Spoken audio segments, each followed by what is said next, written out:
If you want to understand the Vatican's wealth, don't start with gold. Start with a question.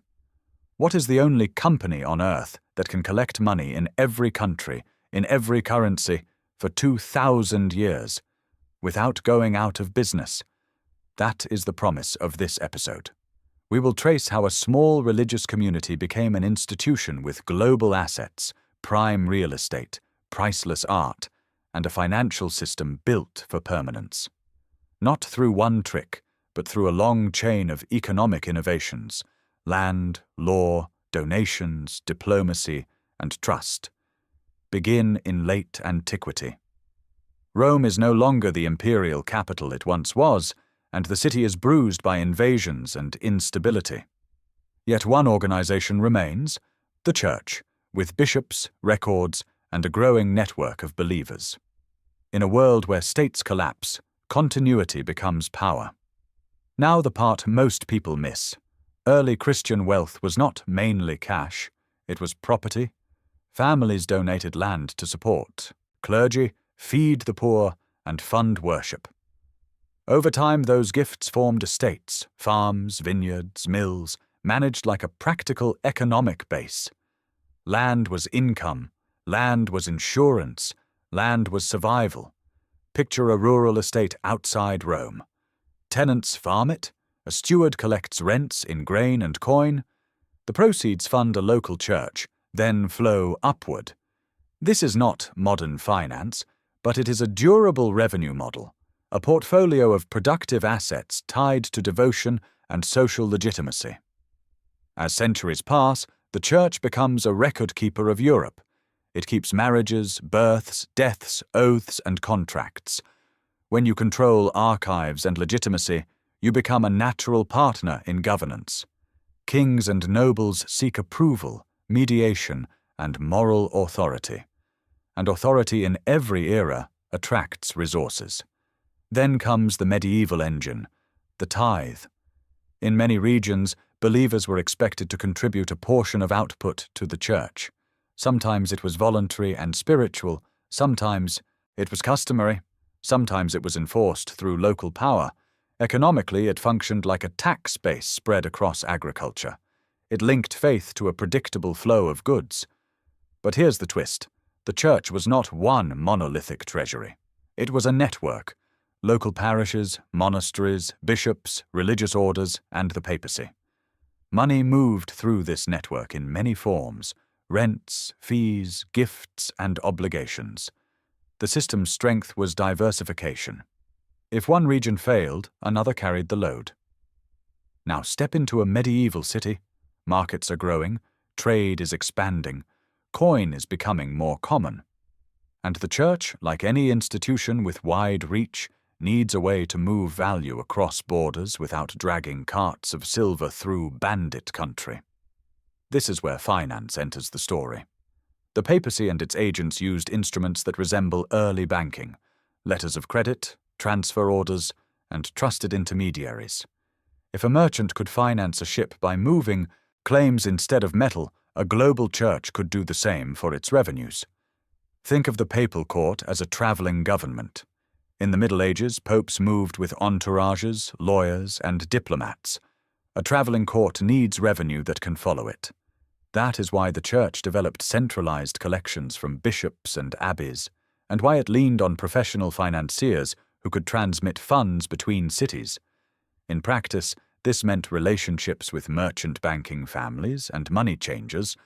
A papal collector in Northern Europe could gather dues and fees, then purchase a financial instrument that paid out in Italy. The paper was lighter than silver, and the risk of theft was lower. The Church did not invent these techniques, but its scale helped standardize them.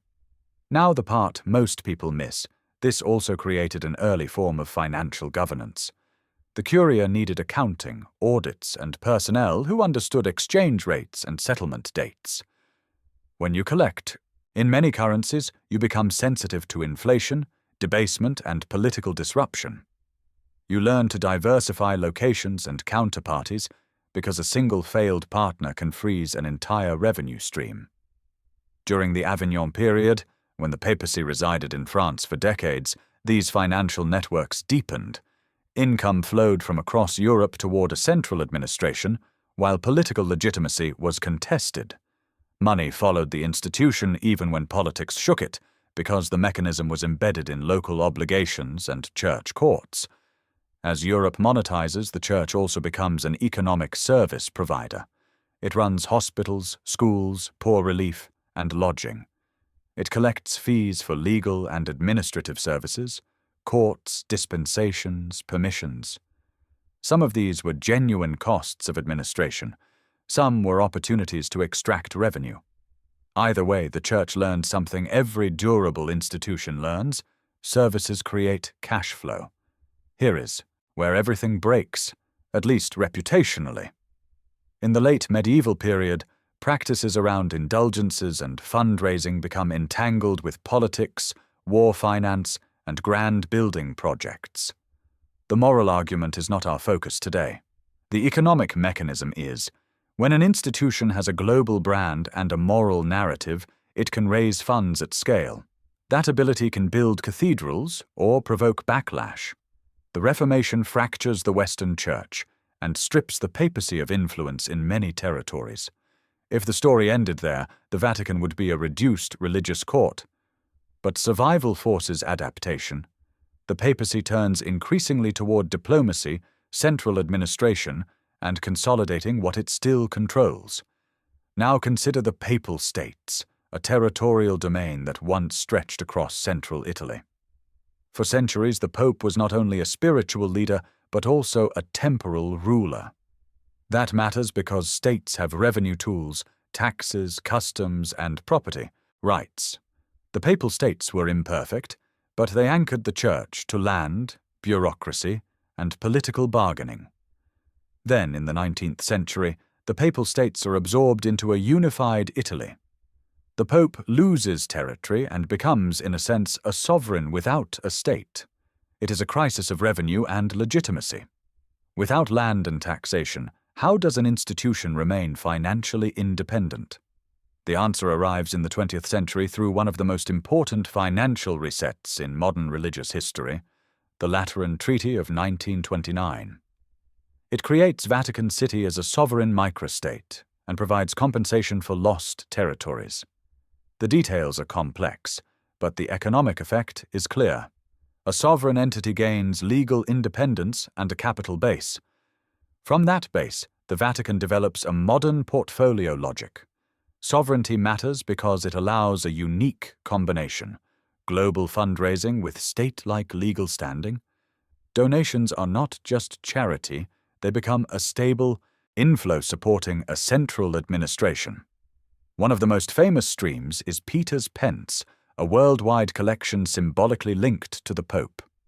Whether large or small in any given year, the power is structural. The Vatican can ask for money everywhere. Few institutions can do that without selling a product.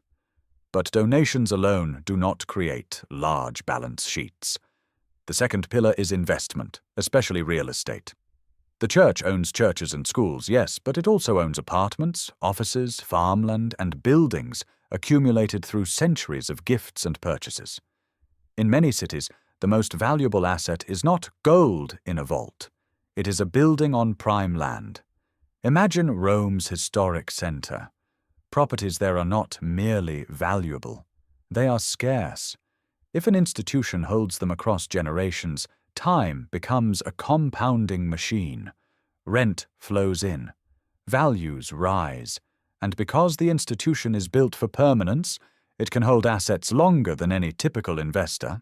The third pillar is cultural capital, art and heritage. The Vatican museums are not just collections, they are economic assets. They generate admission revenue, and they support a global brand that reinforces donations. Priceless art is not liquid wealth in the normal sense, but it is power. It attracts visitors, legitimacy, and soft influence. Fast forward to the modern era, and you see the same logic in a new language. Vatican offices manage budgets, pension obligations for clergy, building maintenance, and global charitable spending. They receive donations, but they also manage endowments. They lease property. They hold financial assets. and they must match long-term promises with long-term returns. A useful scene is a quiet boardroom, administrators reviewing rent rolls, museum ticket income, and investment statements, deciding what can be spent now and what must be preserved. The institution's horizon is not the next election or the next decade, it is the next century. That long horizon is the hidden advantage. Patience turns steady flows into compounding, and compounding turns continuity into wealth at civilizational scale. Now, the part most people miss, the Vatican's wealth is not a single pile of spendable cash. Much of it is restricted, designated, or embedded in illiquid assets.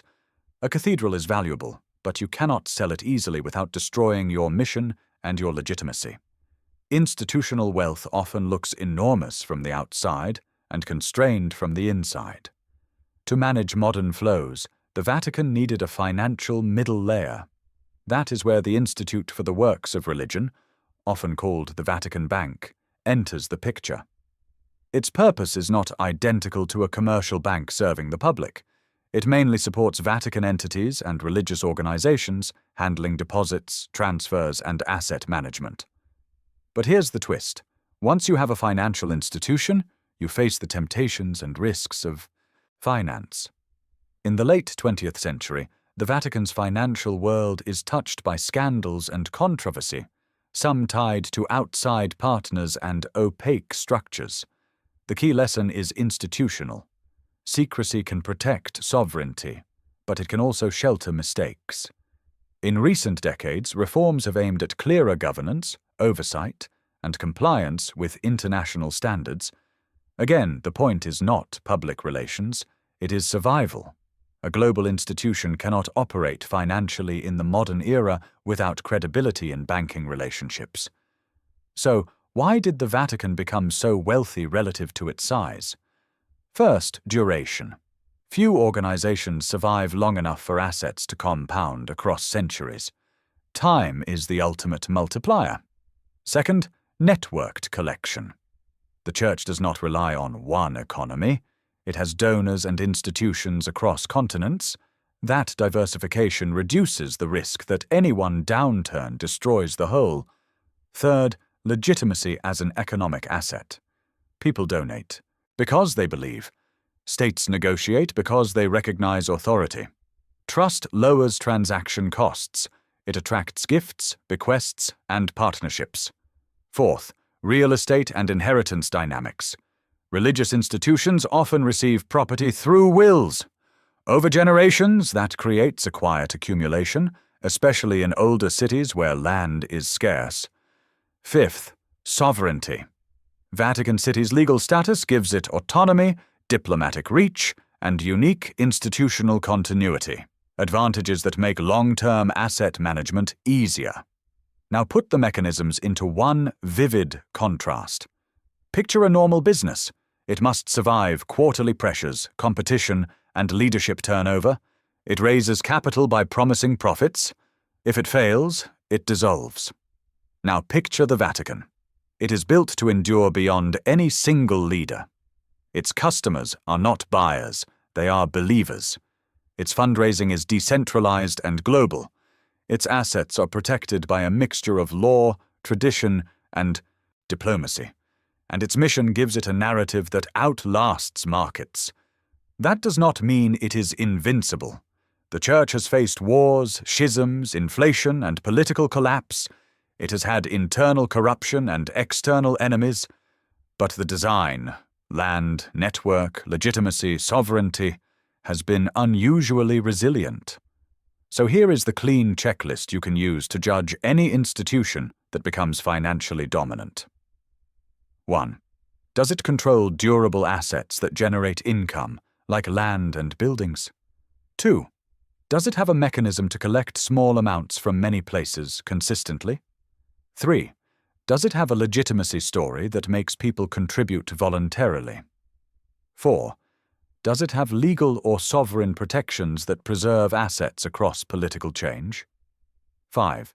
Can it outlast individual leaders so strategies compound over time? If the answer is yes to most of these, Wealth is not an accident. It is a structure. Next episode, we will examine a modern mirror of this story. How central banks became the quiet institutions behind almost every market, and why their power, like the Vatican's, is built less on cash and more on trust.